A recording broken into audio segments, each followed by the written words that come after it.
Hello, Marcelo and Next community.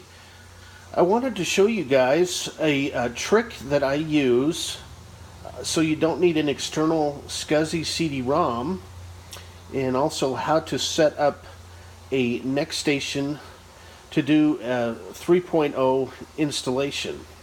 Okay, so you need a boot floppy. You press that in, and you need the SCSI CD.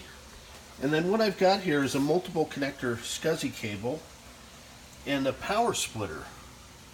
So you see it splits the power, comes off the board, splits it, goes into the hard drive and the CD-ROM drive. And you set your CD-ROM drive jumpers to 6. The hard drive is set to SCSI ID 1. And because the drives are on the same cable, you shouldn't have to deal with termination, but you may go ahead and set the termination jumpers anyway. So in this case, I've already done a 3.0 install on this MaxStore hard drive, but I was just showing my customer because he's going to be doing the same thing. So, and I've got my custom cable here. This replaces the need for an original Next monitor. So it's a DB19 connector that we make, and then it splits off, and we've got a customized sound box. These are ADB sound cards, and non-ADB are very difficult to come by.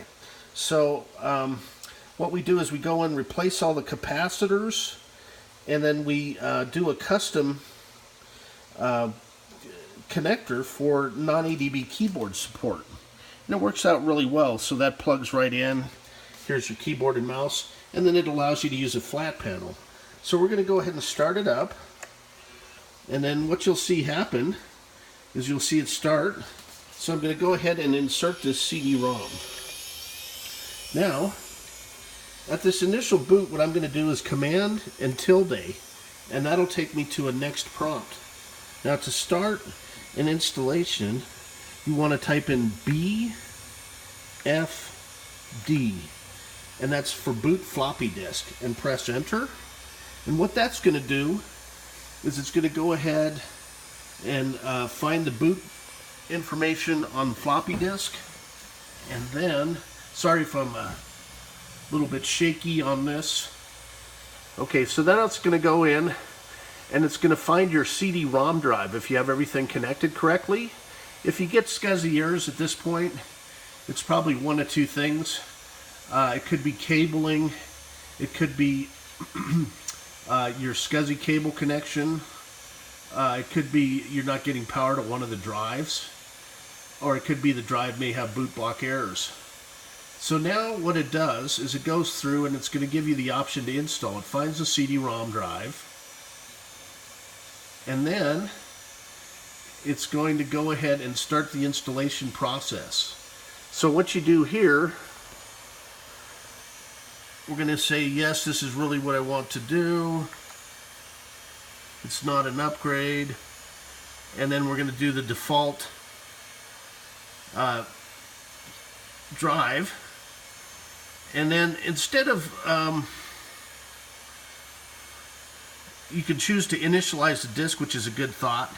On 3.0, you want a 1.0 or 2.0 gig maximum drive. It doesn't understand anything above that.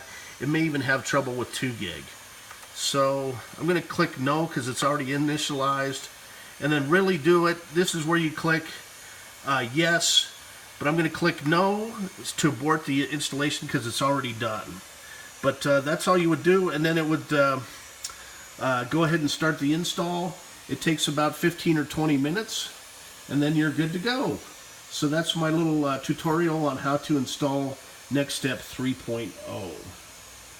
We've got the keyboard and mouse as well. Have a good day.